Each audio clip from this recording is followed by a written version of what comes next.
Do you want to speak English fast, but your brain feels slow? You hear a question in English. You translate it to your native language. You think of the answer, then you translate it back to English. By the time you are ready to speak, the conversation is over. It is exhausting. Oh, I know that feeling. It leaves you always one step behind. Like you're running a race, but with your shoes tied together. Yes, exactly like that, Mia. And you know what the worst part is? You actually know the answer. Your brain has it. But the translation process, it just kills all your speed. It is like taking the longest, most confusing detour just to get to your neighbor's house. Like, just walk next door, brain. Why are you going around the whole city? That is such a perfect way to say it. And that is exactly what we are talking about today. We are going to build a faster road, a direct road, straight from your brain to your mouth. No detours, no stops, no translation traffic jams. And if this is your first time here, welcome to the M.X English Podcast. I am Mia, and this guy next to me getting way too excited about brain roads is Max. And hey, we get excited because this stuff actually works.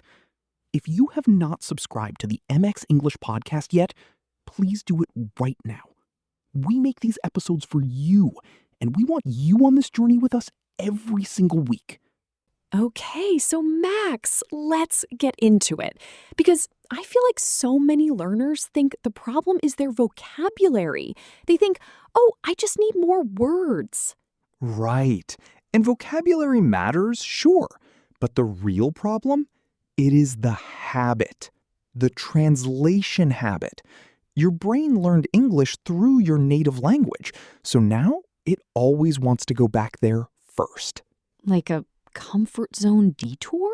Exactly. And the beautiful thing is, we can retrain the brain. It just takes small, consistent steps. And we have got 5 phases today that are going to completely change the way your brain handles English. 5 phases! Look at Max coming in with the full plan. I love it. Okay, phase 1. Tell me everything.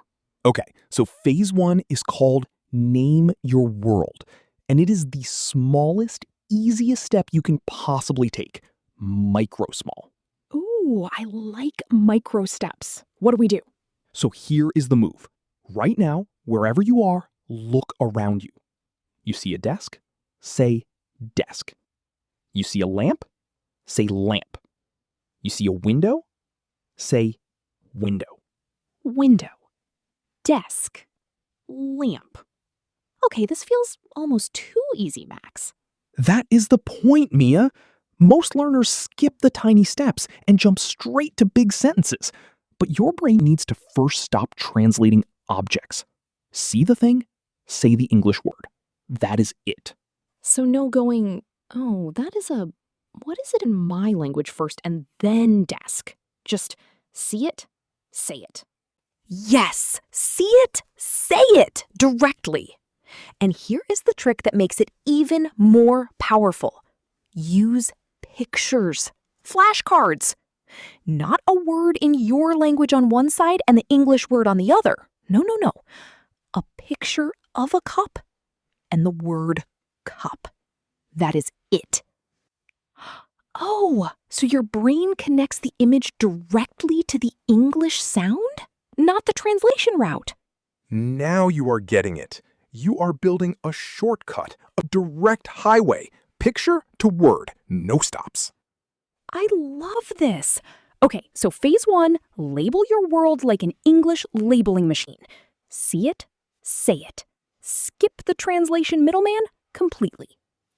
You should write that on a t-shirt, Mia. Right? Okay, phase 2, what have you got? Phase 2 is where things get really interesting. It is called narrate your life. Narrate my life? Like I am a movie? Kind of. Okay, so think about this. You are in your kitchen. You are making coffee. And in your head, you say, I am making coffee. You walk to the door. I am opening the door. You sit down. I am sitting down. Oh, an internal monologue in English. In English only. This is the sentence step. You move from single words to small, simple sentences. And the most important rule here, speed over perfection. What do you mean by that? I mean, do not stop your English flow to check if the grammar is perfect.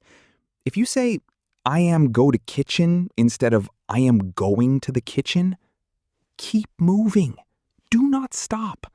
The goal right now is keeping English in your head, not winning a grammar competition. Oh, that is so freeing to hear. Because I think a lot of learners freeze because they are scared of making a mistake. And that freeze? That is what kills the flow. We will talk more about mistakes later because they are actually your best friends. Spoiler alert. Okay, but Max, I have to say something. When I first started doing this narrating thing, I was doing it out loud. Like actually whispering to myself while I was making breakfast. Oh, Mia, what did people think?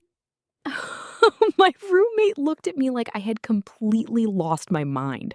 She was like, "Are you okay?" So, lesson for everyone listening.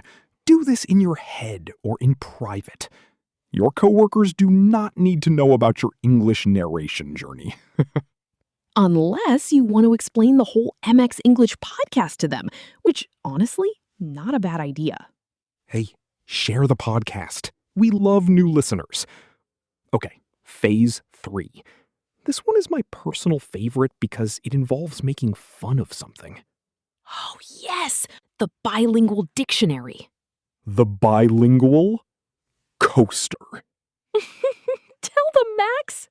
Okay, so if you have a bilingual dictionary, you know, the one that says apple equals your word for apple in your language, that dictionary's highest purpose in life is to hold your coffee cup. It is a coaster now. That is its job. I cannot believe we are roasting dictionaries on this podcast. But genuinely, Mia, this is important. Bilingual dictionaries keep you locked in the translation loop. Every single time you look something up, your brain goes back to your native language, back to the detour. So what do we use instead? A monolingual learner dictionary. English to English. You look up giant and it says a very big person. You look up ancient and it says very, very old. You stay inside the English zone the whole time. Oh, I love that! The English zone. You never leave. Your brain stays on the English road the whole time. And it feels hard at first, but that little bit of difficulty, that is your brain building new pathways. That is growth happening in real time. Okay, I am fully switching to a monolingual dictionary after this. The bilingual one is officially a coaster. Rest in peace, bilingual dictionary. You served your time. Okay, Mia, phase 4. This is a big one. Surround your ears. The input step. Okay, this one is so practical. Tell them. So here is the thing. Most learners only hear English when they are studying. That is not enough. You need to create an English environment. Everywhere. All the time. Nodding. Even if you do not live in an English-speaking country. Exactly. And it is so much easier than people think. Step 1, change your phone's language to English right now. Tonight, your phone is with you every single hour. Make it work for your English. I remember when I first changed my phone to English, I accidentally turned on airplane mode for like 3 hours because I did not know what the button said anymore. Classic. But then you learned those words really fast, right? Oh, I learned them immediately. Nothing teaches you vocabulary like accidentally turning off your own Wi-Fi. See? That is immersion working. Okay, step 2 for this phase. Play simple English podcasts or music while you do household chores. Cooking, cleaning, folding laundry. English is playing in the background. Your brain is absorbing the sounds passively. And you do not have to understand every single word. The exposure itself trains your ear to process English naturally. And here is the secret weapon, Mia. Children's cartoons. Yes, do not laugh, everyone. This is genuinely powerful. Simple language, clear pronunciation, and the visuals move so quickly that your brain literally cannot translate in time. It is forced to make direct connections. Picture to meaning. Sound to meaning. No translation step. It is like tricking your brain into thinking in English. Your brain is like, wait, I do not have time to translate. I will just understand it. And that is exactly the skill we want to build, that direct understanding. So, phase 4, surround your ears. Change your phone. Play English in the background. Watch cartoons with zero shame. Zero shame. We are all children inside when we are learning something new. Okay, Max, phase 5, the final one. And I think this is going to surprise a lot of people. Phase 5 is called the 5-minute habit. And the whole point of this phase is making the habit so tiny that you have absolutely zero excuse not to do it. Okay, I need to hear this because I know a lot of learners struggle with staying consistent. So here is the trick. Set an alarm on your phone every day, 9 a.m. When that alarm goes off, for just 30 seconds, you think only in English. What do I see? What am I doing? What am I feeling? 30 seconds. That is it. 30 seconds? That is nothing. That is the whole point. Because here is what happens. You do 30 seconds on day 1, and it feels easy. So on day 2, maybe you do a minute, then 2 minutes, then 5.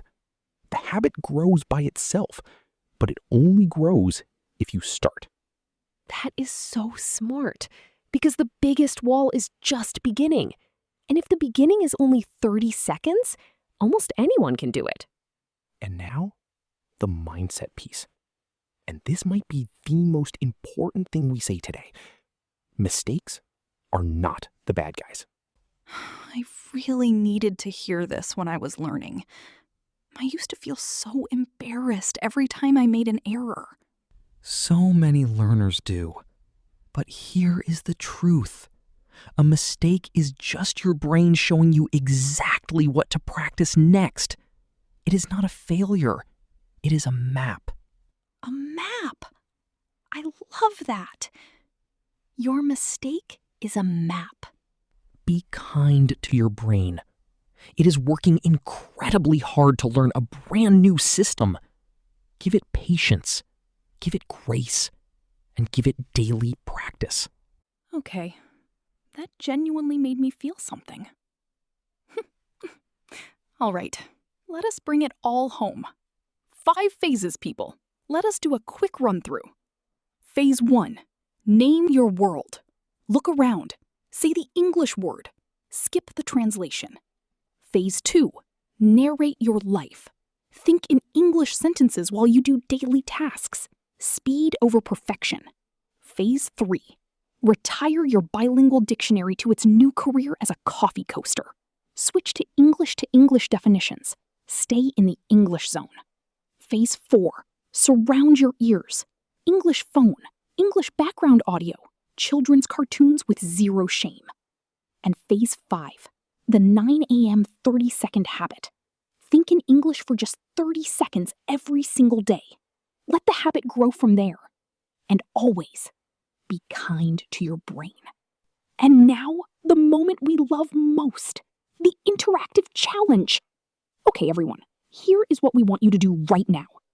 Look around the room you are in. Find one object, just one, and write its name in English in the YouTube comments below. right now. It could be a chair, a book, a bottle, a phone, anything at all. Just one word. In English. In the comments. Because that one word is you starting phase 1 right now. Not tomorrow, not later, right now. That is how the journey begins. And if this episode helped you even a little bit, please give it a like. It genuinely helps this podcast reach more learners just like you. And if you are not subscribed to the M.X English Podcast yet, come join us. We are here every week with new episodes, new tools, and a whole lot of energy. We are so proud of you for showing up today.